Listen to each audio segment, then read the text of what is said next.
ఓం తత్సత్. ఓం అదీహి భగవన్ బ్రహ్మా విద్యాం వరిష్టం. ఓం అదీహి భగవన్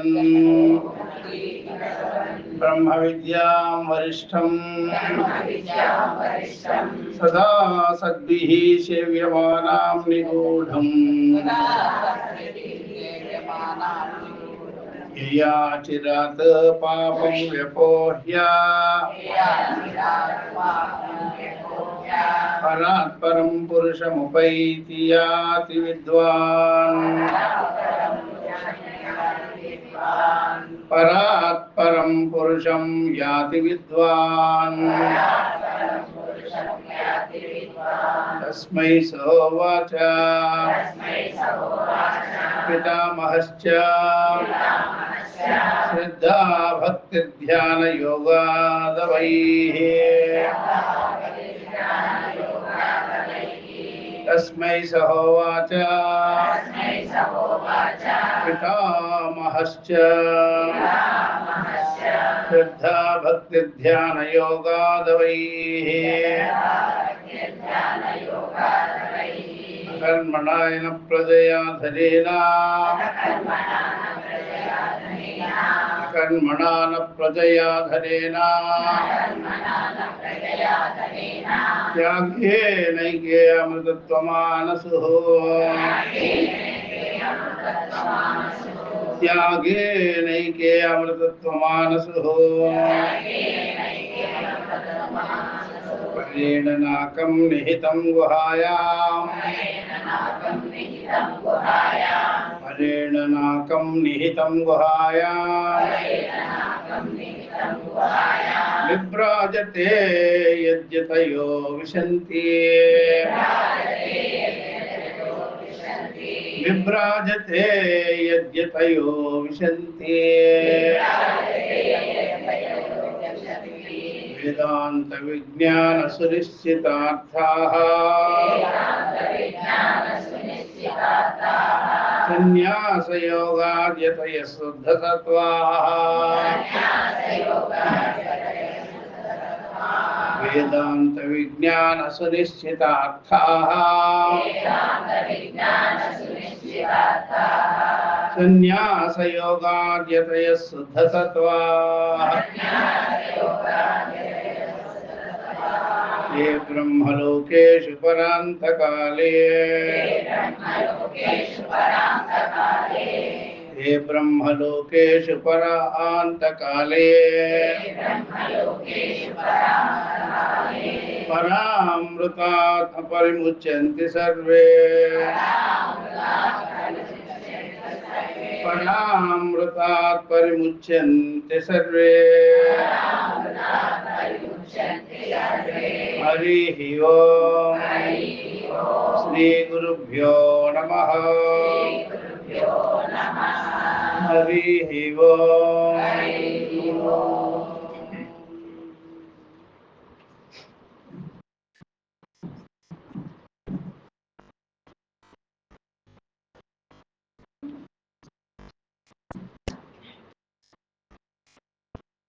వేదాంత అమృత బిందు ఉపనిషత్తు మనము 13వ శ్లోక పర్యంతము చెప్పుకున్నాము. అమృత బిందు ఉపనిషత్తు. బిందు అమృత ఏవ. బిందు మీన్స్ జీవ. బిందు అంటే జీవుడు. ఎట్లా చెప్పారు అంటే అల్పత్వాలు. బిందువు అల్పముగా కనిపిస్తుంది కదా. సింధు మహాన్గా అనంతముగా కనిపిస్తుంది కదా. అందుకనే బిందువు అంటే ఈ అల్పమైనటువంటి జీవుడు శరీరేంద్రియాలతో చెప్పారన్నమాట. ఘటాకాశం వల్ల చెప్పారు. ఘటాకాశం ఎందుకు వచ్చిందంటే ఘటం వల్ల. బిందువు ఎందుకు అయ్యాడు అంటే దేహేంద్రియాల పరిమితి వల్ల అయ్యాడు. దేహేంద్రియ లిమిట్స్ ఉన్నాయి కదా, అందుకని. మరి దేహేంద్రియాలు ఉపాధి పరిచ్ఛిన్నం లేదు కాబట్టి మహాన్ సాగరానికి. కాబట్టి ఆ యొక్క సింధు ఏవ బిందువు. అందువల్ల సింధువు అమృతమైతే బిందువు కూడా అమృతమే. ఆ ప్రకారంగా ఆ ఉపనిషత్తుని మనము దీంట్లో ఏమి సాధన సాధ్యాలు ఏమీ లేనే లేదు. వివేకం చేసుకోవాలి, వివేక జ్ఞానం కలిగించుకోవాలి. ఈ ప్రకారంగా మనము 13 శ్లోకాలు అయిన తర్వాత 14వ శ్లోకానికి వచ్చాం. ఘటవద్వివిధాకారం విద్యమానం పునః పునః. ఘటవద్వివిధాకారం విద్యమానం పునః పునః. తద్వేదే జన జానాతి తద్వేదే జన జానాతి సజానాతి చ నిత్యశః సజానాతి చ నిత్యశః. ఘటవత్ వివిధ ఆకారం విద్యమానం పునః పునః. ఏ విషయమైనా మనకి అర్థం కావాలి అంటే దానికి పదే పదే శ్రవణం అనేటువంటి అభ్యాసం ఉండాలి. చూసారా, పదే పదే శ్రవణాభ్యాసం ఉంటేనే అర్థమయ్యేది. కొత్తగా వింటే అర్థము కాదు. అందుకని రాజకీయ నాయకులు చెప్తుంటే వెంటనే అర్థమైపోతుంది కదా. ఎందుకని? నిద్రలేస్తే అదే కదా. న్యూస్ పేపర్ చూడకుండా ఉండము, వాళ్ళ ఉపన్యాసాలు వినకుండా ఉండం కదా. అందుకని అర్థమైపోతుంది. ఎందుకని రోజు దాంట్లోనే మనము నానుతూ ఉంటాం, లీనమై ఉంటాం. అట్లాగే ఇది కూడా శ్రవణాభ్యాసం ఉండాలి. ఏముండాలి? మనకి శ్రవణమే సాధన. జ్ఞాన సాధనం మోక్ష. జ్ఞాన సాధనమే మోక్షం. జ్ఞానం శ్రోతవ్యో మంతవ్యో విజ్ఞాతవ్య. సుశల శ్రోతవ్య మంతవ్య విజ్ఞాత. శ్రవణాదిగా సాధన, వేరేది ఏముండదు. వినడమే. వినడంలోనే ఏమవుతుందంటే అపోహలన్నీ, ఆరోపాలన్నీ, అధ్యాసలన్నీ తొలిపోతాయి. ధ్యాస నివృత్తి చేసుకోవాలి. ఇంకేం పొందేదేమీ లేదు. అందుకనే ఘటవద్వివిధాకారం. ఘటం ఎలాగైతే నానా రకాలుగా గోచరం అవుతుందో, తెలుస్తున్నదో, నానా రకాలుగా ఉన్నాయి కదా ఘటాలు. ఘట శరవాది భేదము. పెద్ద కొండ, చిన్న కొండ, ముంత, తొట్టె, ముగుడు, ఎన్ని రకాల వివిధాకారములుగా ఘటము కనిపిస్తున్నదో, ఆ వివిధాకారములో నామరూపాల వల్ల వచ్చింది విద్యమానం పునః పునః. కాబట్టి ఈ ప్రకారంగా వివిధ రకాలుగా భేదములుగా మన మాటికి మనకి గోచరం అవుతుంది, తెలుస్తున్నది కదా. ఘటవత్ వివిధాకారం విద్యమానం పునః పునః. అయినా సరే మీకు ఏ ప్రాబ్లం, అనేక రకాలుగా కొండలు ఉండినా సరే, అది పగిలిపోయినా సరే మట్టికి ఏమి ఇబ్బంది లేదు. ఏమి కొండ దాంట్లో ఉండే కొండాకాశం ఉంది కదా, మట్టికి లోటు లేదు, ఆకాశానికి ఇబ్బంది లేదు. మట్టి మట్టిగానే ఉంటుంది. ఘటాకారంలో ఉన్నా సరే మన్నే. మృత్తికా ఇత్యేవ సత్యం. మట్టి సత్యమే. దానిలో ఉండే కొండలో ఉండే ఆకాశం ఉంది కదా, ఖాళీ స్పేస్, అది కూడా మహానే, పెద్దదే, అనంతమైన ఆకాశం. దానికి కూడా వినాశము రాలేదు. ఈ దృష్టాంతం ఎందుకు చెప్పారు అంటే, బ్రహ్మ మొదలుకొని పిపీలిక పర్యంతో సమస్త జీవరాశులు ఉన్నా సరే, ఈ శరీరేంద్రియాలకి ఎన్ని రకాల వికారాలు, ఆటుపోట్లు వచ్చినా సరే, దీనిలో ఉండేటువంటి చైతన్యానికి ఎటువంటి ఇబ్బంది లేనే. శరీరం అంటే అది కాదు. అది మనం బాగా తెలుసుకుంటే అర్థమైపోద్ది. ఇప్పుడు చిరిగిపోయిన షర్టుకి చిరిగిపోయేటువంటి పంచ షర్టు అవి ఇవి ఉంటాయి కదా, దాన్ని మనము కుట్టించుకోము. ఒకప్పుడు ఏదో జరిగేది, కుట్టించుకునేవాళ్ళు, కుట్టుకునేవాళ్ళు. చిరిగిపోయింది కదా, చిరిగిపోయింది కానీ. ఇప్పుడు ఎవడన్నా ఉన్నాడంటమ్మా? ఎవరు లేదు. ఎందుకనే? ఆ షర్టుని అవతల పడేసేసి ఇంకో షర్ట్ వేసి. అర్థమైంది? అలాగే శరీర విషయము,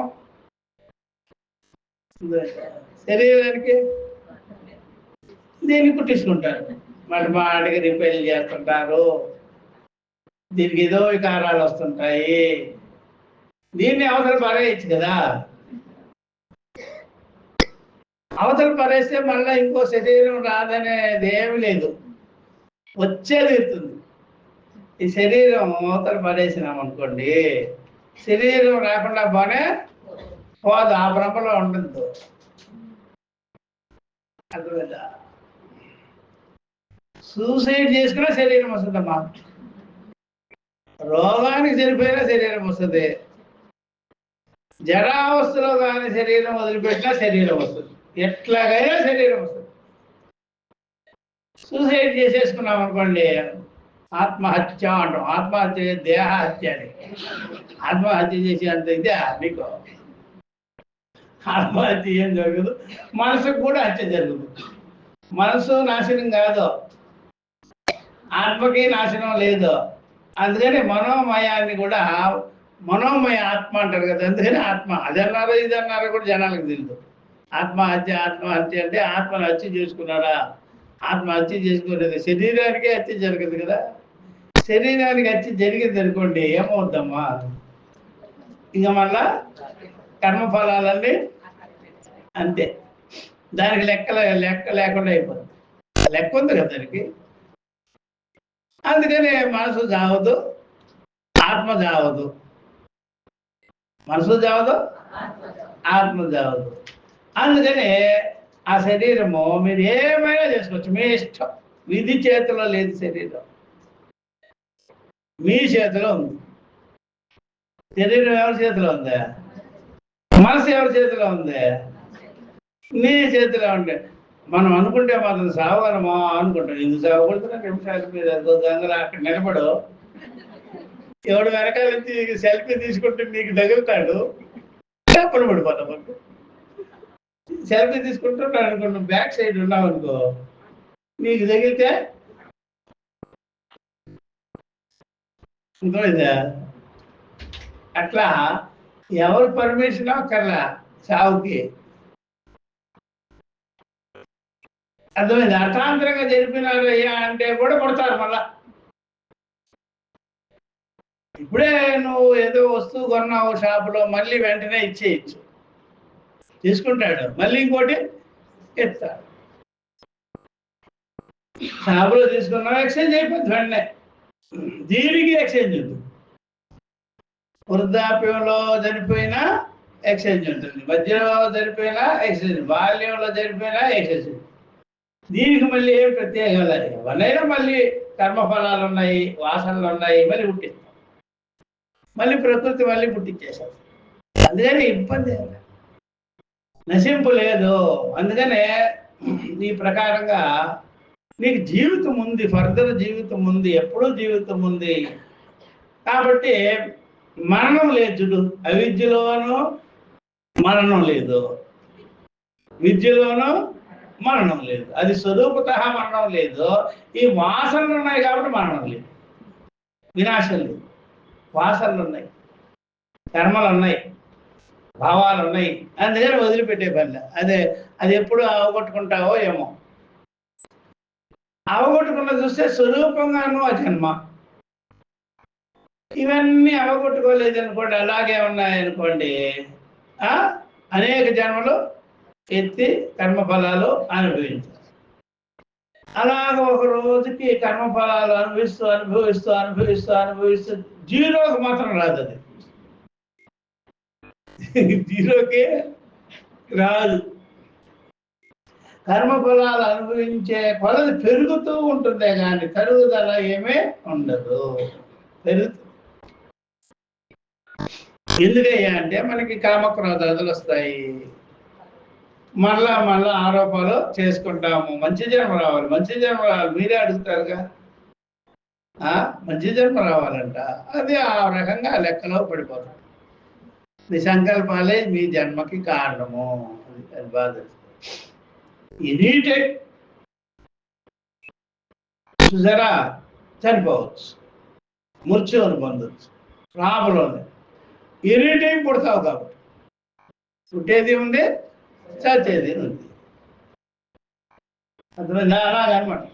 అందుకని ఆ ప్రకారంగా మన చేతిలోనే ఉంది. అది కూడా ఎవరో చేతిలో అనుకుంటే మనం చనిపోతామా? ఎందుకు చనిపోకూడదు? అట్లా అనమాట. అందుకనే అక్కడ సత్తు ఉన్నది. ఆ సత్తు ఎప్పుడు కూడా నశించేది కానీ కాదు. ఆ సత్తుని బేస్ చేసుకొని ఉంది కాబట్టి మీ వాసనలు, కర్మఫలాలు, అది కూడా నువ్వు అనుభవించాలి, నువ్వు అనుభవించే తీరాలి అని అది కూడా పుట్టిస్తుంది అన్నమాట. అందువల్ల ఘటవద్వివిధాకారం విద్యమానం పునః. ఘటం ఏ విధంగా అయితే నానా రకాలుగా ఉండి నాశనమవుతున్నా సరే, మాటికి అనేక భేదాలున్నా సరే, అది నాశనం కానే కాదు. మట్టి దృష్టితో, ఆకాశ దృష్టితో నాశనం, మన్ను దృష్టితో నాశనం లేదు, ఆకాశ దృష్టితో నాశనం లేదు. అందువల్లంటే ఆకాశం భేదానికి గురి కాదు, మన్ను కూడా భేదానికి గురి కాదు. రెండు సత్తా. అట్లాగే ఇక్కడేమిటి, కర్మఫలాలు చైతన్యం, ఆత్మ. కర్మఫలాలు నశించవు. అది కర్మఫలాలు నశించాలంటే జ్ఞానం కలగాలి. జ్ఞానం కలగకుండా ఇన్ని జన్మలు ఎత్తితే కర్మఫలాలు అయిపోతాయి అని మాత్రం అనుకోవద్దు. ఇంకా పెరిగి తీరుతుంది.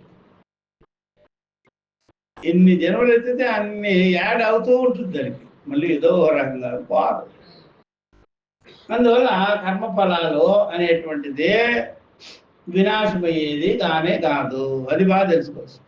తద్భేదే చన జానాతి సజానాతి చ నిత్య సహా. తద్భేదే, ఈ ప్రకారంగా వాటి భేదములు, వాటి వికారాలు మీరు చూడలేరు. నజానాతి, చూడలేరు.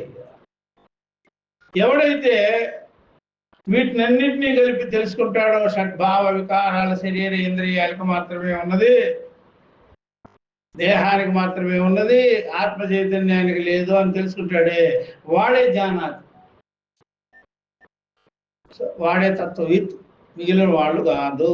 సజానాతి నిత్య సహా, ఎల్లప్పుడు ఉండేదయ్యా, సర్వకాల సర్వావస్థలు ఎందు ఈ యొక్క చైతన్య స్వరూపమైనటువంటిది ఉంటూనే ఉంటుంది అని తెలుసుకునేవాడే. అదే అసలైన జ్ఞానం, అదే అసలైన ఎరుక. అందువల్ల శరీరేంద్రియాలు మారినా చూసారా, ఆత్మకు వినాశం లేదు. ఎన్నిసార్లు పుట్టినా సరే అది పుట్టుకలేంది. ఎన్నిసార్లు ఘటన తయారు చేసినా మట్టి మాత్రం పుట్టాల, ఆకాశం మాత్రం పుట్టాల. ఇన్నిసార్లు ఘటం పగిలిపోయినా సరే ఘటాకాశం పగలలేదు. అలాగే మట్టికి కూడా వినాశం లేదు అని చెప్తుంది శ్లోకం. కాబట్టి మనము ఎవరో అంటారు కదా, చిరంజీవి అనే మాట అందరికీ వర్తిస్తుంది, ఆంజనేయ స్వామికే కాదు. మీరు చిరంజీవులే. ఎందుకని ఆంజనేయ స్వామి చిరంజీవి. చిరంజీవి అంటే ఆయన ఏమంటాడు, నువ్వు కూడా చిరంజీవి ఎందుకంటే నీ కర్మ ఫలాలు ఉన్నాయిగా, నువ్వు నాతో బాధపడుతూనే ఉంటావు. బులిబులి చెప్తుంటారు కథలు కదా, మీకు అర్థం కాక అది తలొప్పుతుంటారు. సప్త ఋషులు ఇంకా బతికే ఉన్నారండి, ఇంకా ఉంటారండి. ఆంజనేయ స్వామి కూడా ఇంకా ఉంటాడు. అలా ఇలా అంటాడు. నువ్వు ఉండవా? ఆంజనేయ స్వామి ఒక్కడే ఉన్నాడు అనుకోండి చిరంజీవిగా, మరి హనుమాన్ చాలీస ఎవరు చదువుతారా? హనుమంతుడు తెలియవాడు కావాలి కదా, కాబట్టి నువ్వు ఉంటావు, ఆయన ఉంటావు. కాబట్టి మీరు అందరూ ఎవరు చిరంజీవులు. ఆ సినిమా యాక్టరే కాదు చిరంజీవి, మీరందరూ చిరంజీవులు. చిరంజీవతి ఇది చిరంజీవ, ఎల్లప్పుడు సదా ఉండేవాడు, జీవించేవాడు జీవుడు. జీవుడికి వినాశం లేదు, ఎందుకంటే కర్మఫల దృష్ట్యా వినాశం లేదా, స్వరూప సత్తాతో మరి ఎందుకు ఏడుస్తారా? అదే కదా అడిగేది అర్జునుడిని. ఎవరన్నా చచ్చిపోయింది ఇక్కడ, వస్తుంటారు పోతుంటారు అంతేగాని శరీరాలు మారుతుంటాయి, వస్తుంటాయి పోతుంటాయి వస్త్రాదుల వల్లే. ఎందుకు ఏడుస్తావు నువ్వు? వస్తావు కదా, ఎప్పుడుంటావు ఎప్పుడుంటావు, ఆ డౌటే వద్దు, ఆ డౌట్ తప్పలేదు. ఎక్కడే పోదు మీ వాసనలో, మీ వాసనలో మీతోనే ఉంటాయి, ఎక్కడే పోవు. కాబట్టి చావుకి భయపడకూడదు, మృత్యువుకు భయపడకూడదు, వినాశం అనేది లేనే లేదు. మళ్ళీ పుడతాం ఇంకా ఇంకా బాగా. ఎప్పుడైనా సరే సైకిల్ ఎప్పుడైనా మార్చుకునేవాడు స్కూటర్ కొంటాడా, సైకిలే కొంటాడా? స్కూటర్ మార్చేవాడు, కార్లు మార్చేవాడు ఇంకా మంచి కారు కొంటాడు. ఇంకా అంతమందా మీరు చెప్తారు కదా, నేను అప్పుడేమో ఆ కారు వాడాను, ఇప్పుడు ఈ కారు వాడాను, ఇంకా మంచి కారు వాడతాను, బెంచ్ కారు వాడతాను, చూసారా రోల్స్ రాయల్ వాడతాను, ఇట్లాగా అలాగా మంచి జన్మ చేసుకుంటాం. ఈ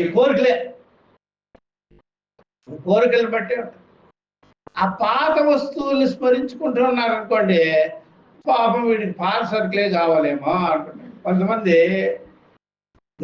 తెలివితేటలు పాత బంగారమే కొంటుంటారు, షాపులకి వెళ్ళి ఏమో పాత నగలు ఎవరన్నా అమ్మారా అది ఏంటి అంటే, ఎందుకమ్మా పాత నగలు, ఆ డిజైన్లు మంచివి కావా అని, అదేంటి మంచి బంగారం ఉంటుంది. పాత నగలు కొనేవాళ్ళు ఉన్నారు, అర్థమైందా? బాగా గుర్తుపెట్టుకోవాల్సింది. పాత నగలు కొంటారు, ఆ పిల్లలకి నచ్చదు, అది ఆ డిజైన్లనే నచ్చదు. మీరేమంటుంటారు, ఈ గోల్డ్ ఉంటుంది, మంచి గోల్డ్ ఇది అంటే, గోల్డ్ అని వెళ్దా మాకు ఆర్నమెంట్ కావాలి, వెరైటీలుగా కావాలి అని మీరు అంటుంటారు. అంటే మంచిదని పెద్ద చూసారా, పెద్ద చుట్ట తీసుకొచ్చి మెళ్ళ వేసుకుంటామమ్మా, నలుద్దా ఉంటారు. అట్లాగా జనాలు పాత వస్తువుల్ని, జీవుడు పాత వస్తువులను కోరడం, పాత వస్తువులను కోరాడు అనుకోండి, వాడికి తెలియలేదుగా. ఇంకా బాగా ఇంద్రుడిగా పుట్టాలి, నేను చంద్రుడిగా పుట్టాలి, సూర్యుడిగా పుట్టాలి అట్లా అనుకోవాలి, కానీ నేను ఇంకా నాసిరకంగా పుట్టాలని ఎవడు అనుకునేది. అట్లా కర్మఫలాల్ని కోరాలి.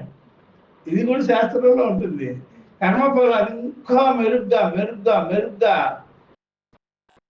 కోరుకున్నారనుకోండి, అలాగా ఆ కోరిక ఇంకా ముందుకు పోయి నేను పరమాత్మ అయిపోవాలి. కామిగాని వాడు మోక్షగామిగాడు, కామిగాని వాడు కోరుకుండాలి. కోరిక లేకపోతే ఎట్లాగా?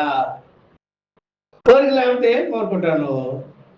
ఆ కోరికని మెయింటైన్ చేయాలి, డెవలప్ చేసుకోవాలి కోరికల్లే. ఇంకా ఇంకా ఇంకా ఈరోజు ఎన్ని కోరిస్తున్నాం అనుకుంటే, జగత్తులో కోరేవి ఏమి?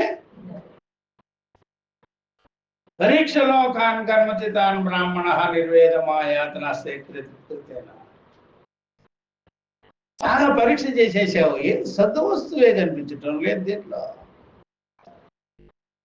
ఆ సద్వస్తువుని నేను పొందాలి. ఇంకా ఇదంతా అయిపోయింది, జగత్ అయిపోయింది, యూజ్ అండ్ త్రో అయిపోయింది. అప్పుడు ఆ సద్వస్తువు కోసం మనము మళ్ళీ పుట్టాలి, జ్ఞానం కోసమో పుట్టాలి. ఇలాగా ఒక 100 జన్మలో ఎన్నో జన్మలో ఎత్తేసిన తర్వాత మొహం మొత్తాలు జగత్తు మీద పరీక్ష లోకాన్ని కర్మచితాన్ కర్మల చేత సంపాదింపబడిన లోకాలన్నీ అయిపోయినాయి. లోకాలంటే ఏమో కాదు, విషయ అభిమానములే లోకాలు. అన్ని విషయాలు అనుభవించేసినదే అనకపోతే అన్ని విషయాలు అనుభవించి అనుభవించి అనుభవించి చివరికి ఏం చేసినాడు? రాగి జావ దగ్గర కూర్చున్నాడు.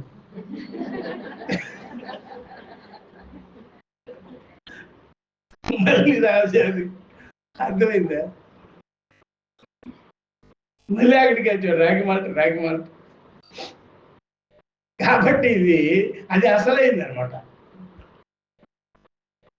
కాబట్టి ఈ ప్రపంచమంతా విషయాలు, విషయ భోగాలు అన్నీ కూడా మనం తీరిన తర్వాత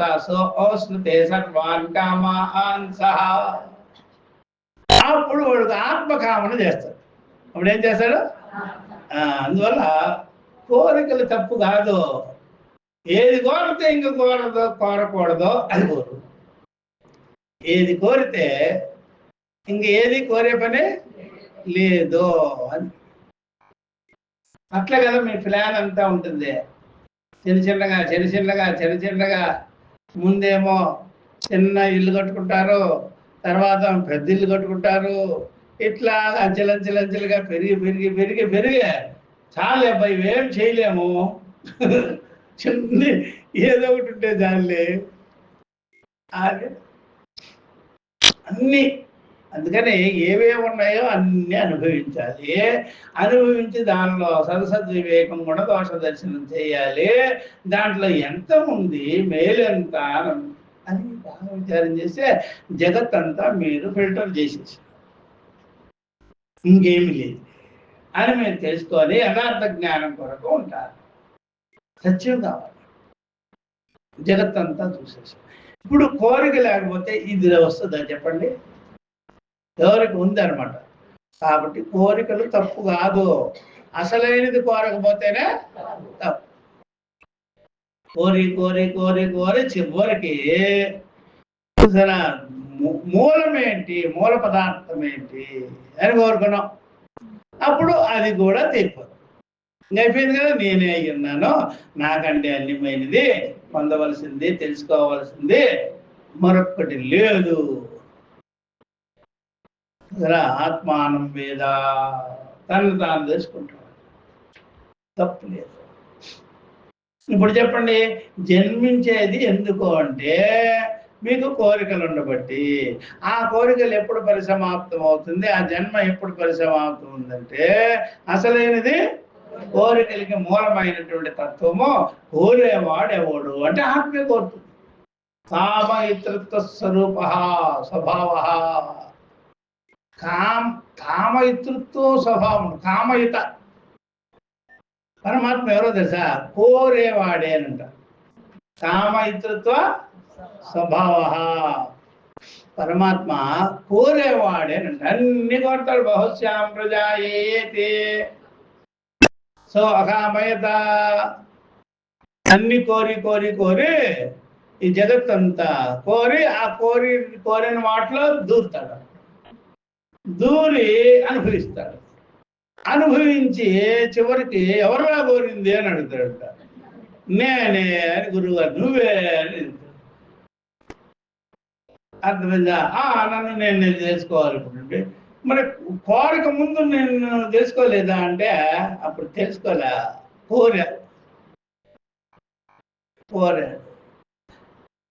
కోరిక ముందు ఎవడు తను తాను తెలుసుకోడు. కోరిన తర్వాత వ్యవహారం వచ్చిన తర్వాత తానెవరు అని ఎత్తుకుంటాడు. తానెవరనే ఎత్తుకుంటాడు. అది లెక్క. ముందేమో కోరుతారు, కోరేదానికి ముందు కోరేవాడు తెలియడు. కోరిన తర్వాత ఆ కోరిన విషయాలన్నీ కలిపి చూసారా, షడ్భావ వికారాలు అవన్నీ నశించిపోయేవి. అన్ని నశిస్తున్నది, నాశనంగానే వస్తుంది. ఎవరు అంటే కోరేవాడు ఉన్నాడే, వాడే నాశనం లేనివాడు. అవినాశిత తద్విద్ధి ఏన సర్వమిదం తతం. అవినాశం తెలుసుకో నిన్ను. ఆయన వల్లనే ఇదంతా వ్యాప్తమైంది, కల్పింపబడింది అనగానే అప్పుడు తాను తెలుసుకోగానే ఈ కోరికలకి అంతా నేనేనా కారణము అని తెలుసుకొని తనలో తాను. అందువల్ల కోరాలి, కోరికలే జన్మలు. చివరికి వచ్చేటప్పటికి ఆ కోరిన వాడిని తెలుసుకోగానే ఎన్ని జన్మరాహిత్యమో ఇక మనకు కోరేది ఏమి ఉండదు. అది అట్లా బాధ. ఈ ప్రకారంగా ఎన్నిసార్లైనా పట్టచ్చు, ఎన్నిసార్లైనా శరీరేంద్రియాలు వదిలిపెట్టచ్చు, తప్పేమీ లేదు, తప్పేమే లేదు. అట్లా అందుకనే మీరు బాగా ఇవన్నీ ఈ కోరికలు అన్నదనుకోండి, సృష్టి స్థితి లయాదులు ఎప్పుడు జరుగుతూనే ఉంటుంది. Full business. ఎప్పుడైనా జీవితంలో ఎప్పుడైనా 4 బట్టలు కొనుక్కొని అలా ఉండకూడదా? ఉంటూనే ఉండాలి, కట్టుకుంటూనే ఉండాలి. మరి వాళ్ళంతా మరి నేసే వాళ్ళంతా ఏం కావాలమ్మా? నేసే వాళ్ళంతా ఏం కావాలి? వాళ్ళు ఎదురులో చూస్తే చూడు ఎంత నెట్టేసి ఉంటాడు చీరలన్నీ. అంతమంది ఉంటేనే కదా. ఆ ప్రకారంగా బాగా తెలుసుకోవాలి. కోరుతూ ఉన్నాం అనుకున్నా 2 వస్తువులు పెట్టుకుని అలాగే కూర్చోకూడదు. నాకు 2 చీరలే ఉంది స్వామి, జీవితాంతానికి సరిపోతుంది అనకూడదు. కట్టేయాలి పారేస్తున్నారు, ఎవరికైనా ఇది చేస్తున్నారు అంతే. అట్లా చేస్తూ ఉంటే ఇప్పుడు ఎప్పుడు బిజినెస్ ఏమవుతా?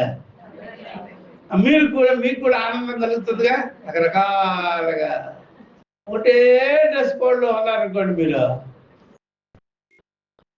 ఒకటే డ్రెస్ కోడ్లో ఉంటే ఎట్లా ఉంటుంది? చిరాగ్గా ఉండదు. మారుస్తుంటారు, బట్టలు మారుతుంటారు, శరీరం కూడా మారుతుంది కదా. ఒకటే టైపులో శరీరం కూడా లేదు చూడు. బాల్య యవన కౌమారాదులు కలర్స్ మారుతున్నాయి, అన్ని మారిపోతున్నాయి. శరీరం మారుతుంది, శరీరం మీద వస్త్రాలు మారుతుంది. జీవుడు కూడా మాటి కొడుతున్నాడు, తప్పేమీ లేదు. జగత్తు రన్నింగ్ కావాలంటే ఇదే కారణం. అన్నీ యూజ్ చేసుకోవాలి, అప్పుడు జగత్తు ఎప్పుడు. అందుకనే మీరు ఆ విధంగా మీ ప్లాన్ మీరు చేశారనుకోండి, మంచి వస్తువులు కావాలి, గట్టి వస్తువులు కావాలి, నిలబడాలి అనుకుంటే కంపెనీలు కూడా అలా చేయవు. వీడు ఈ వస్తువు కొనుక్కొని మళ్ళీ కొనేటట్టుగా లేడు అనుకోని వాడు ఏం చేస్తాడు, ఇది వరకు గ్యారెంటీ అనే ఇచ్చేవాడు, ఇప్పుడు వారంటీ ఇచ్చాడు. ఈ సంవత్సరానికి 6 నెలలకే పనిచేస్తుంది అంటే 6 నెలలే దీనికి, తర్వాత మీరు తయారు చేసిన అదే అంతే పెడతారు. ఎందుకంటే ఆ శాశ్వతంగా ఆ వస్తువు పనిచేసింది అనుకోండి, ఇంక మడుకునేవాడు ఒకసారి. అది ఏమి ఇరపెట్టదే, ఇరపెట్టండి. అందుకని ఎప్పుడు జరుగుతూ ఉండాలి సృష్టి స్థితి లయము, సృష్టి స్థితి లయము. జీవులు కూడా వస్తూ పోతుండాలి. ఇలాగా సంసార చక్రం జరుగుతుంటుంది. దాంట్లో జ్ఞానం కూడా ప్రవేశించి, ఆ స్వరూపం కూడా ప్రవేశించి అనుభవిస్తూ తప్పేం లేదు. ఎన్నిసార్లైనా పుట్టో తప్పులే, ఎంతైనా అనుభవించో తప్పులే. కానీ ఇవన్నీ నశించేవి నేను అవినాశం, ఇది తెలుసుకో. ఇవన్నీ నేను బస్ చాలు, హాయిగా ఉండిపో. అన్ని యూజ్ అండ్ త్రో, అన్ని అనుభవించేసి మళ్ళీ శరీరం మార్చుకొని మళ్ళీ రా జగత్తుకి, మళ్ళీ మార్చుకొని రా జగత్తుకి రా. ఇప్పుడు మీకు జగత్ అంటే ప్రేమ ఉందా లేదా చెప్పండి, నిజం చెప్పాలి. ఉందా లేదా? ఉందిగా. మళ్ళీ ఇంక జగత్తుకి వస్తారా రారా? సంవత్సరం వస్తారా? మరి జన్మరాహిత్యం ఏంటి? ఏమబ్బా నాకు నచ్చలేదు. మీరు చెప్పే అర్థమే బాగుంది. జన్మరాహిత్యం అంటే అజ్ఞానం మళ్ళీ పుట్టదు అని చెప్తున్నారు కదా, ఇదే బాగుంది. జన్మరాహిత్యం అయిపోయింది అనుకోండి, మళ్ళీ ఎంజాయ్ చేయవా ఇంకా? అర్థమైందా? జన్మరాహిత్యం అయితే మళ్ళీ ఎంజాయ్ చేయవా, జగత్తులో వచ్చి రమించవా? అందుకని పరమాత్మ ప్లాన్ చేసుకున్నాడు, బహుశ్యాం ప్రజా ఏది, నేను అనుభవించాలి అనుకున్నాడు. ఎందుకంటే ఆయన ఒంటరి వాడు అనుభవించలేడు, ఒంటరి వాడు అనుభవించలేడు. అందువల్ల ఆయన ఏం చేశాడు, చాలా మంది అయిపోయాడు, అనేక రకాలు ఆయన అనుభవించాలనుకున్నాడు. అందరిలో ప్రవేశించాడు, బ్రహ్మ మొదలుకొని వివేక పర్యంతం అంతా. కుక్క ఎలా ఉంటుంది, కుక్క ఎలా అనుభవిస్తుందని కుక్కలోకి పోయాడు, నక్క ఎలా ఉంటుంది నక్కలోకి పోయాడు, చీమ దోమ అన్నిట్లో పోయి అన్ని టేస్ట్లు తెచ్చుకుందండి. నీదే అసలైన రసము వీళ్ళు కాదు, తన రసాన్ని కనుక్కునేదానికి రసో వయసహ, తన రసాన్ని ఆనందాన్ని సుఖాన్ని కనుక్కునేదానికి వాటిలో దూరాడు. అవన్నీ కలిపి వచ్చిపోయేవిగా, దుష్ట నష్ట స్వభావం. చివరికి తన రసం తను కనుక్కున్నాడు, నేనే అసలైన రసం, రసస్వరూపుణ్ణి నేనే, ఇవి కాదు. ఇది ఎప్పుడు తెలిసింది ఇదే ఆయనకి? ఎన్ని సృష్టి చేసిన తర్వాతే కదా, సృష్టిలో పోయిన తర్వాతే కదా, సృష్టిలో అనుభవించిన తర్వాతే కదా అప్పుడు ఆత్మ గుట్టు తెలిసింది. అంత మునుపు తాను ఒక్కడిగా ఉంటే తెలియలే. అందుకని మీరు ఒంటరిగా ఉన్నారనుకోండి, మీకేం తెలియదు, అసలు కష్టాలు ఇష్టాలు ఏం తెలియదు. అందుకని జంటలుగా ఉండాలి ఇళ్లలో, అప్పుడు కానీ కష్ట సుఖాలు తెలియదు. ఒక్కరిగా ఉంటే ఏం తెలుస్తుంది మీకు? ఒక్కరిగా ఉంటే తెలియదు. ఎవరికైనా అంతే, జంటగా అయిన తర్వాత మీ జాతకాలు మొదలవుద్ది అని చెప్తాను నేను. పెళ్లి అయిన తర్వాత జాతకం ఇప్పుడు ముందుగా రాయొద్దు, ముందు రాయొద్దు, రాసేవాళ్ళు పోయి ఇబ్బంది. అందుకని మీ జాతకాలన్నీ ఇంకొకడు మీ జీవితంలో ప్రవేశించిన తర్వాతే మీ జాతకం వాడు చూస్తాడు, వాడి జాతకం నువ్వు చూస్తావు, ఇద్దరు జాతకాలు తీసుకుంటాడు. లేకపోతే తెలీదు. జంటల్లో తెలిసే జాతకాలు, లేకపోతే మీ స్వభావం మీరు కనుక్కోలేదు, మీరు తెలీదు. అప్పుడు భార్య ఏం చేసేది, మీరు ఇలాంటి గుణము, నీది ఇలాంటి గుణము అంటాడు. ఇద్దరు గుణాలు కనుక్కుంటారు, ఒకరికొకరు శతస్కోప్ పెట్టి చూసుకున్నారు, టెస్టులు చేసుకున్నారు ఒకరొకరు. నీ గుణం ఇదే, నా గుణం ఇదే. మరి ఇది ఎట్లా తెలుస్తుంది? జంటలు అవ్వాల్సిందే.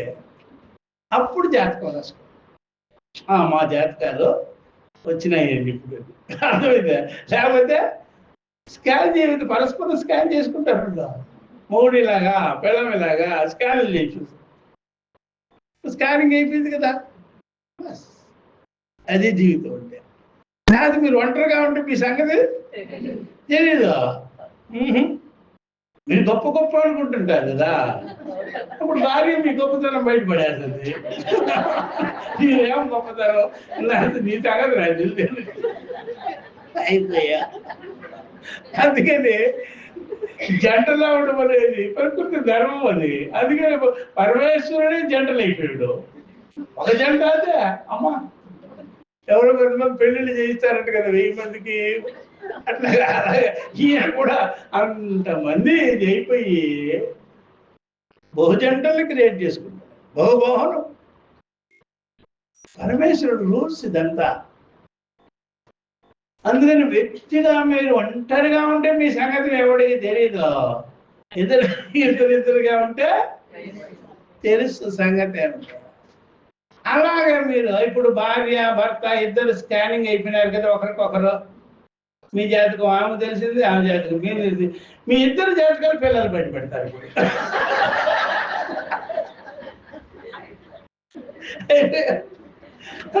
పిల్లలు పుట్టుగానే ఏమన్నా నాకు ఇట్టు చేస్తావు నువ్వు అని వాడు అంటాడు. పిల్లలు మన జాతకాలు వాళ్ళు చూస్తుంటే అర్థమైందా?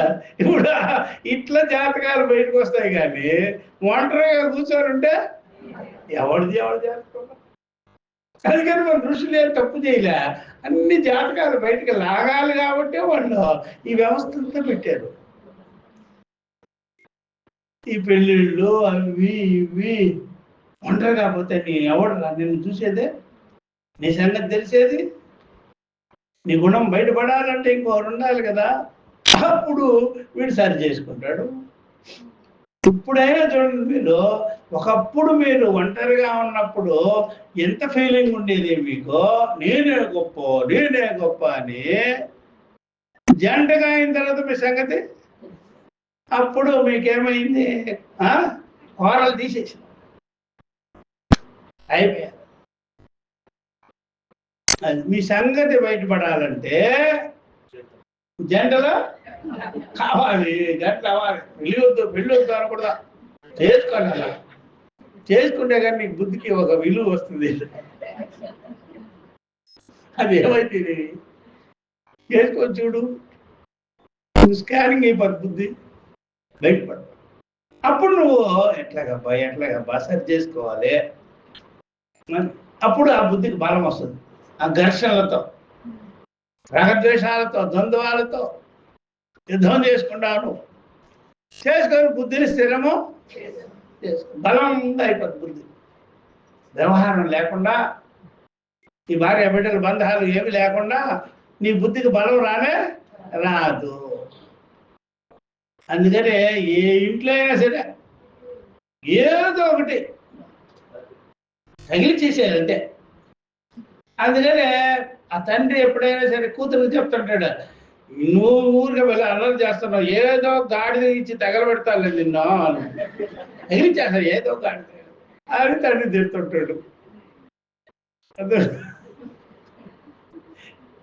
అర్థమైందా? అంటే ఈ గాడిదకి ఇస్తావా నన్ను, ఈ గాడిదని చూపించాను. అర్థమైందా? ఆ ప్రకారంగా తగిలిచ్చేసిన తర్వాత దాన్ని గుర్తుపెట్టుకోవడం.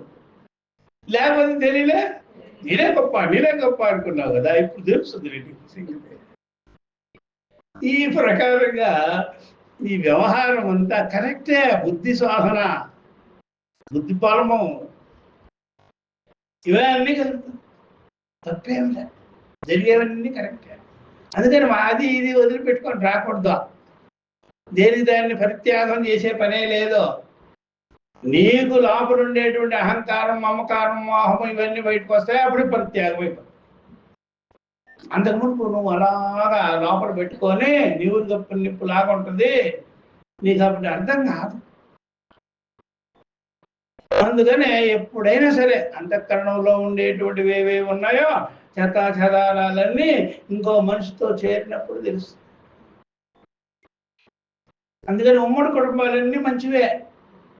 ఉమ్మడి కుటుంబాలు మీకు తెలియటంలా. ఉమ్మడి కుటుంబాలు అంతా తోడుకోవడంలో వాళ్ళు వీళ్ళు కలిసి మెలిసి ఉండటంలో మీకు అన్ని గుణాల్లో లోపల ఎక్కడెక్కడెక్కడ పేరుకుపోయినాయో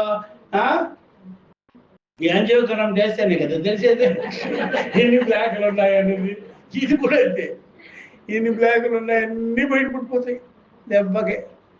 అందువల్ల ఆ కలిసిమెలిసి ఉన్నప్పుడు ఏ తోడుకోళ్ళు ఎట్లాంటిదో ఎవరో ఇవన్నీ బయటపడతాయి. ఆడపడుచులు ఎట్లాంటి వాళ్ళు, వీళ్ళు ఎలాంటి వాళ్ళు.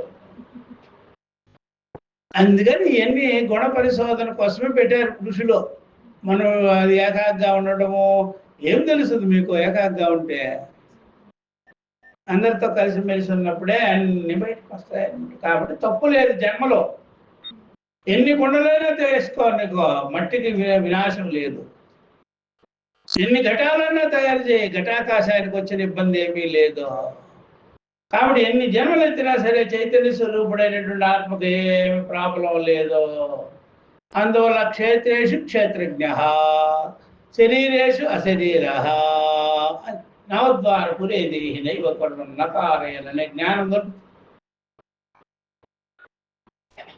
ఏవో చెప్తారు చాలా మంది, మీరు సంసారంలో, మీరు గృహస్థులు, మరి నువ్వెవరు?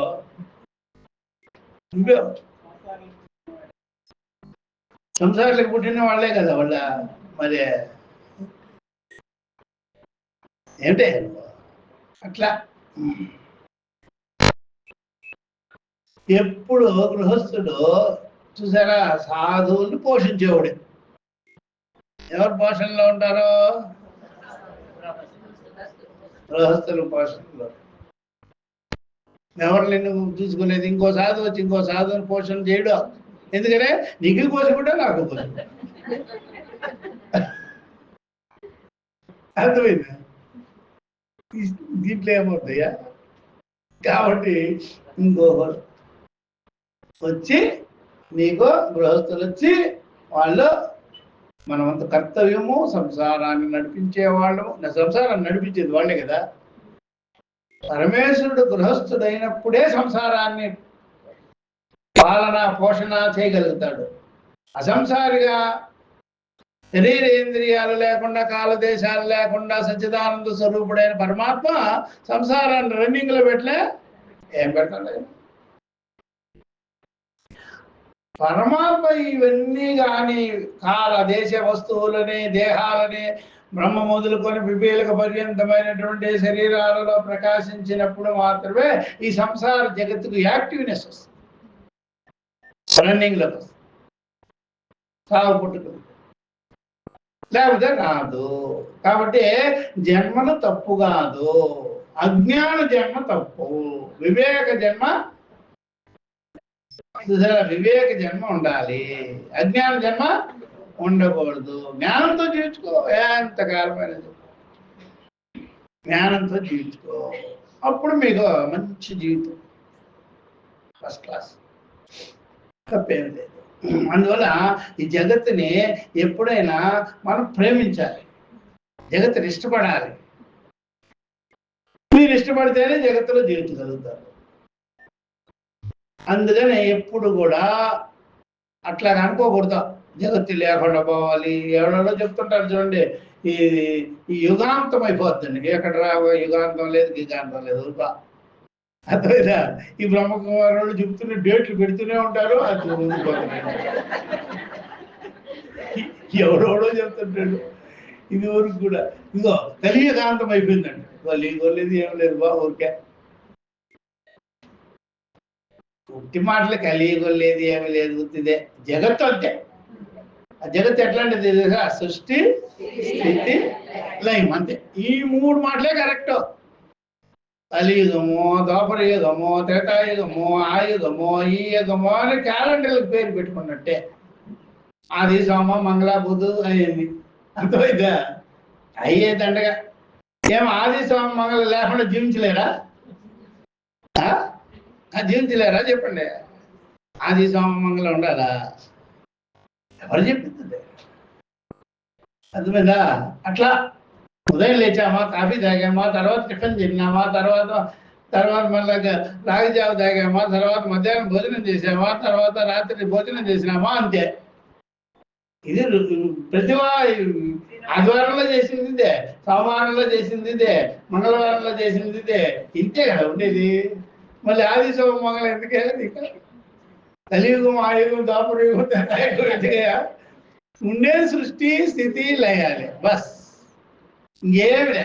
జన్మ మరణాలు, సృష్టి, స్థితి, లయాదులు చూసారా? జాగ్రత్త స్వప్న సుషుప్తులు, ఉదయాస్తమయాలు, అంతే. కాలదు. ఇంకేమిటి మనకి అవసరమా చెప్పండి? ఏం అవసరం లేదా. టైంతో పనే లేదు. ఉదయము 5, 6, 7 ఏమక్కర్లేదు. ఎందుకని? ఆకలి అయితే అదే చెప్పేస్తుందిగా. పొద్దున్నే టిఫిన్ చేయాలి, అదే చెప్తుంది కదా. ప్రాణధర్మం చెప్పేస్తుంది కదా. మరి ఇంకెందుకు ఇవన్నీ? కాల నిరపేక్షంగా జీవించుకో, కాల నిరపేక్షంగా జీవించుకోవచ్చు, తప్పేమి లేదు. ఇదే ముఖ్యం. సృష్టి, స్థితి, లయాలా, జాగ్రత్త స్వప్న సుషుప్తులా, చూసారా? బాల్య యవ్వన కౌమారదులా, రాత్రి పగల, అంతే. ఇంకేముంది? ఇది చాలు మనకి. ఇంకేమే ఆ కాలము, ఈ కాలము, ఇవేమి పర్లే. ఇవే ఉంటాయి. మొత్తం కలిపి జాగ్రత్త స్వప్న సుషుప్తుల్లోనే కదా ఉండేది. ఇంతే కదా, ఇంకేముంది? అది బాగా తెలుసు. ఇంకా రొటీన్గా జరుగుతుంది. కాబట్టి జగత్తులో ఈ ప్రకారంగా తెలుసుకొని జీవించటంలో తప్పు లేదు. సజానాతి నిత్యశ, అట్టి తెలుసుకున్నవాడే నిత్యముగా ఉంటున్నాడు, సర్వజ్ఞుడై ఉంటున్నాడు, సర్వవిత్తుగా ఉంటున్నాడు. ఇట్లాంటి జ్ఞానంతో జీవించవలే అని. ఇప్పుడు మళ్ళా ఇంకొకటి చెప్పండి. మనం శబ్దమాయా వృతోనైవా తమసోయాతి పుష్కరే భిన్నే తమసి చ భిన్నే తమసి చైకత్వం ఏక ఏవానుపశ్యతి శబ్దమాయా వృతోనైవా తమసో యాతి పుష్కరే భిన్నే తమసి చైకత్వం ఏక ఏవానుపశ్యతి.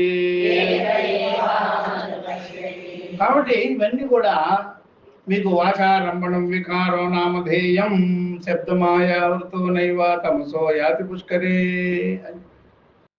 వాచారంభణం వికారో, ఈ సృష్టి ఏమో కాదు, వాక్యే సృష్టి, శబ్దమే సృష్టి, శబ్దమే శబ్ద వికారాలే సృష్టి. ఏముంది? శబ్దాలే. ఆ శబ్దాలు వినే కదా మనం పరిగెత్తి పరిగెత్తి పరిగెత్తి పరిగెత్తి వెళ్ళేది. శబ్దమే వినేది మనము. శబ్దానికి ఇంత ఆకర్షణీయత ఉంది. అర్థమైందా? శబ్దమే శబ్దమేనగానే చూసారా, అమర్నాథ్ అనేది శబ్దమా కదా? అంతే కదా. అమర్నాథ్ పోవాలంటే అమర్నాథ్ మీ ఊర్లో కూడా పేరు కలిగిన వాడు ఉంటాడు, అదే అమర్నాథ. మరి అమర్నాథ్కే పోయాడు. అమర్నాథ్ అంటే మరణం లేదు, అక్కడ ఏమన్నా ఉందా? అది నశించేదే. ఎక్కువ ఎండకాయ కానీ అది కరిగిపోద్ది ఐశ్లింగం. ఇప్పుడు చెప్పడు అమర్నాథ్ ఎక్కడ? శబ్దము మిమ్మల్ని అలా క్రియేట్ చేసి పెట్టేస్తాం. ఏవేవో చెప్తారు, ఆ దేవతలు గొప్ప, ఈ దేవతలు గొప్ప, ఇది గొప్ప, ఇది గొప్ప అని చెప్తారు. శబ్దాలు, ఈ శబ్దమే మిమ్మల్ని ప్రవృత్తికి లోను చేస్తున్నది, సృష్టిని కలిగిస్తున్నది. కాబట్టి శబ్దం వల్ల నామరూపాలు, ఆ నామరూపాల వ్యవహారమే మాయ, శబ్దమాయ. చూసారా, అవిద్య కల్పిత మాయ, నామరూపాలు. శబ్దమే చూసారా మాయ అంటే శబ్దజాలమే మాయ. ఆ శబ్దాలనే మనం పరిగెత్తుకుంటూ వస్తున్నాం. జ్ఞానం గురించి శబ్దాలు లేవు, కర్మల గురించి వ్యవహారాల గురించి శబ్దాలు ఉన్నాయి. జ్ఞానం గురించి పలు రకాలైన శబ్దాలు లేవు. ఒక్క శబ్దం ఉంది జ్ఞానం గురించి, నువ్వై ఉన్నావు అని. అట్లా మిగిలినవన్నీ శబ్దజాలమే అనమాట. అది ఆరోపించుకొని నీ స్వరూపమైనటువంటి బ్రహ్మాత్మ జ్ఞానాన్ని నువ్వు పొందలేకపోతున్నావు. శబ్దమాయ ఆవృత ఏనైవ శబ్దమాయావృతేనైవ తమసహ యాతి పుష్కరం. అందువల్ల నీ జ్ఞానాన్ని నువ్వు కలిగించుకోకుండా ఉన్నావు. అందుకని అవిద్య చేత నువ్వు అవిద్యాజ్ఞానముల చేత నువ్వు ఉంటున్నావు. కాబట్టి ఇవి ఏకత్వ జ్ఞానం చేతనే ఇది నువ్వు కలిగించుకో.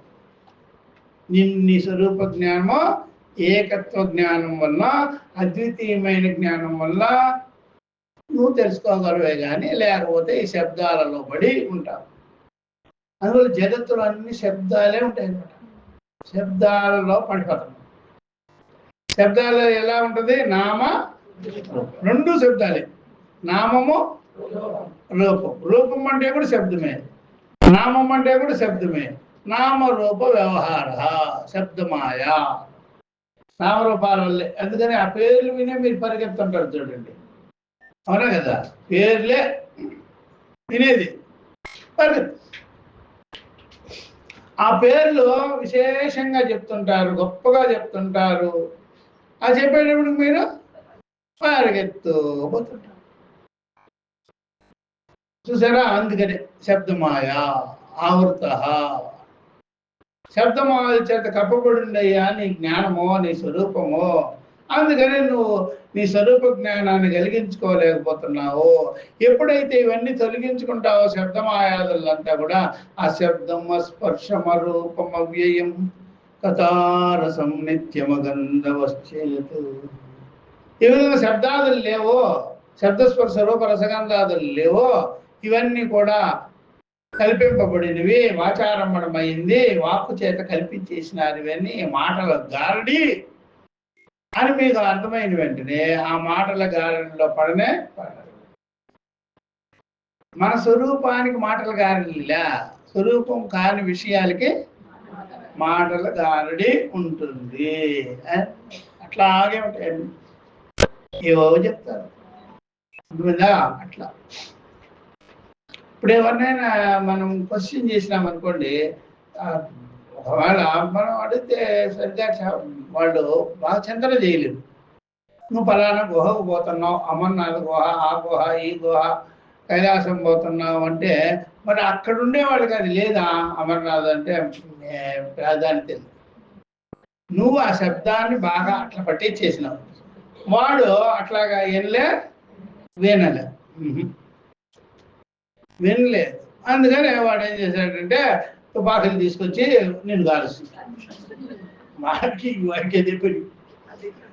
ఇవిరా భక్తులు వచ్చినారు, వాళ్ళని కాల్ చేసే పాపం కదా, ఏం లేవాడికి, ఆడికేం లేదు. మీరేమో అట్లా, వాళ్ళేమో అట్లాగా. అంటే కాలము, దేశము, వస్తువులు అవన్నీ కూడా అవినాశి కాదు, అవన్నీ మారేవే. కాల, దేశ, వస్తువులు. ఒక కాలం కదా అది, ఒక దేశం కదా అది కదా.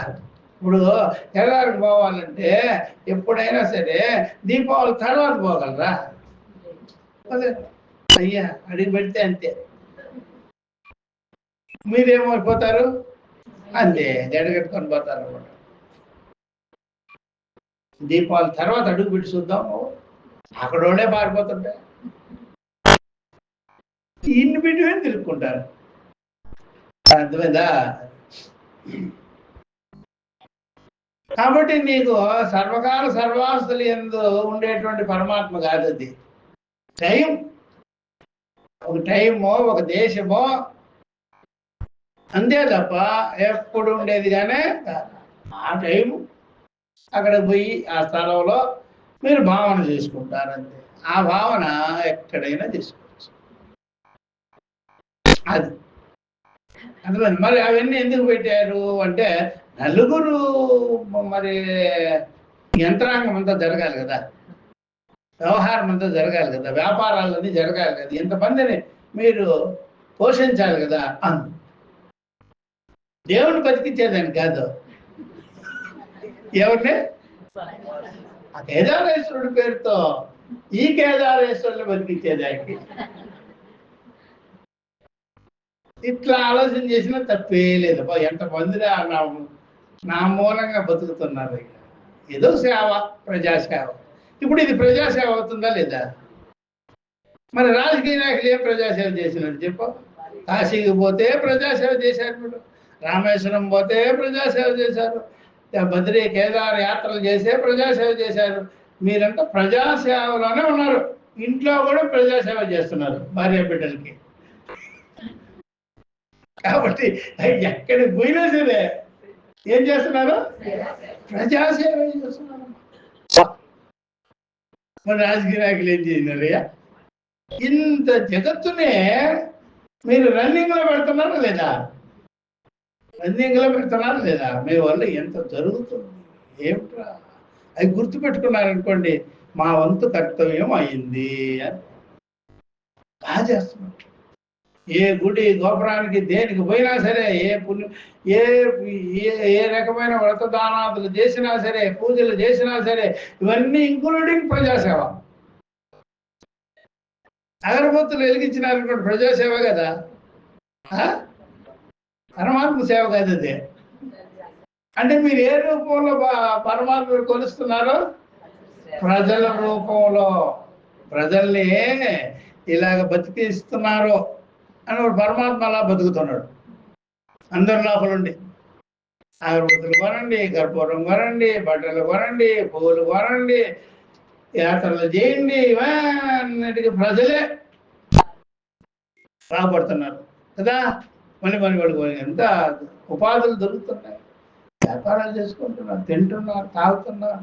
ఈ రకంగా పరమాత్మని చూసారా మానవ సేవతో మాధవ సేవ చేసేస్తున్నారు.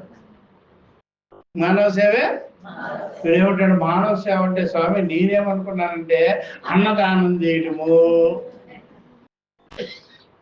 అన్నదానం చేయడము అవి అనుకున్నాడు, అన్నసత్రాలు కట్టడము, ఇది ప్రజాసేవ అనుకున్నాడు. ఇప్పుడు మనకేం అర్థం వచ్చింది, నిద్ర లేస్తే ఎవరు సేవ చేస్తున్నాం, ప్రజాసేవ.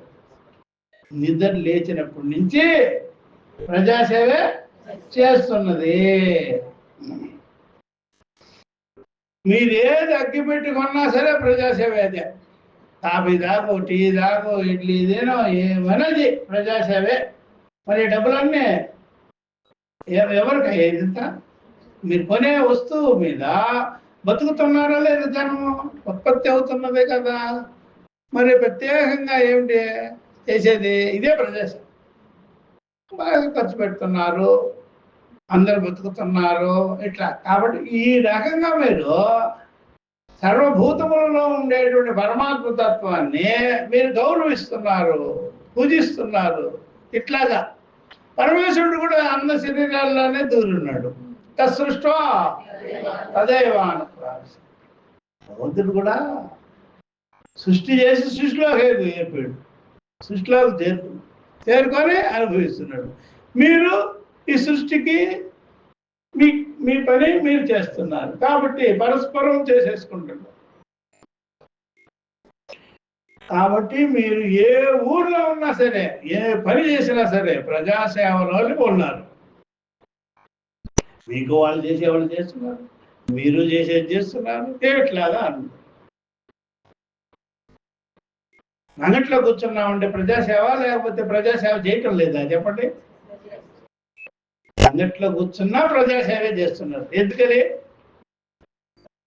మరి అమ్ముతున్నారు కదా, వాళ్ళు కొనుక్కుంటున్నారు కదా, మీరు బాగుపడుతున్నారు, వాళ్ళు బాగుపడుతున్నారు, ఇద్దరు. ఇది అర్థం. ఇప్పుడు తెలిసిన తర్వాత మీరు ప్రత్యేకమైన ప్రజాసేవ చేయవలసిన పని ఇంక్లూడింగ్ లోనే దాంట్లోనే కలిసిపోయారు.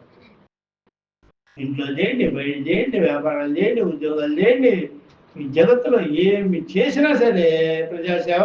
ప్రజాసేవ ఇంటూ ఎవరికి చేసినట్టు? పరమాత్మకి. పరమాత్మకి ఎలా చేసేసినారు? ఆ ప్రజల్లో ఉండేది అహం వైశ్వానరో భూత్వా ప్రాణినాం దేహమాశ్రిత. ఒక ఇంట్లో ఆవిడ అనిందంట, ఏమంటే నేను ఇంట్లో ప్రసాదము వండి దేవుడికి నేను నైవేద్యం పెడుతున్నా, నేను షాపులో ఉండి బియ్యము పప్పులు అమ్మి దేవుడికి నైవేద్యం పెడుతున్నాను అనట. అంటే మీరు అక్కడ నైవేద్యం పెడుతున్నారా? ఈయనేమో షాపులో ఉండి నైవేద్యం పెడుతున్నాడు, ఈ ఇంట్లో ఉండి. మరి ఇద్దరు పెట్టింది ఎవరికి?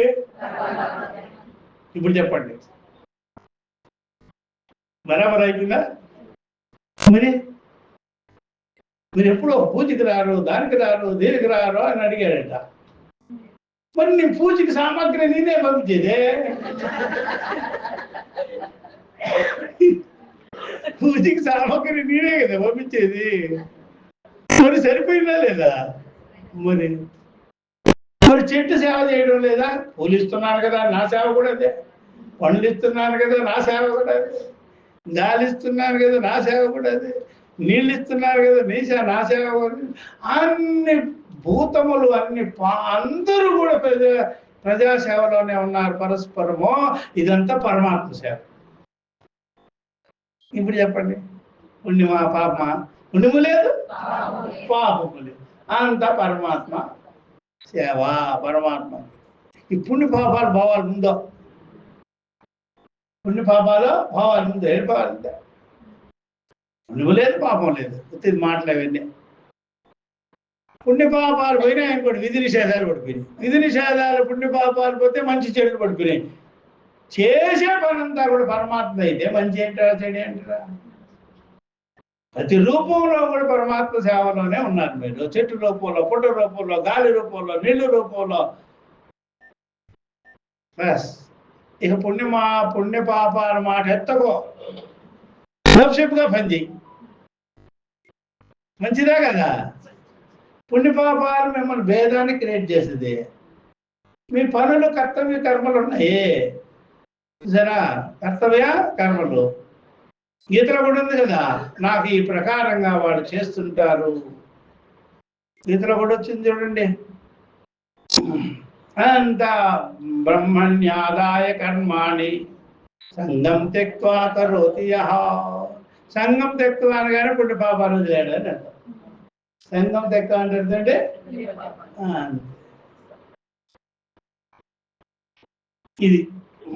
ఇది నెక్స్ట్ క్లాస్లో చెప్పుకుందాం.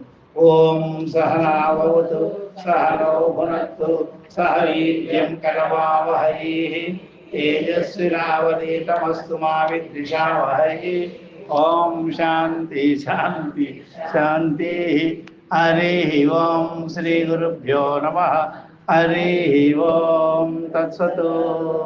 ఏ రాజకీయ నాయకుడైనా వచ్చి మేము ప్రజాసేవకులు అంటే మేము చేసేది ఏంటి? మా షాపులో చేసేదంతా ప్రజాసేవేగా, ఇది సేవే కదా. మరే ఆయన అప్పుడే ప్రజాసేవ చేస్తాడు, మేము చేసేది అదే కదా.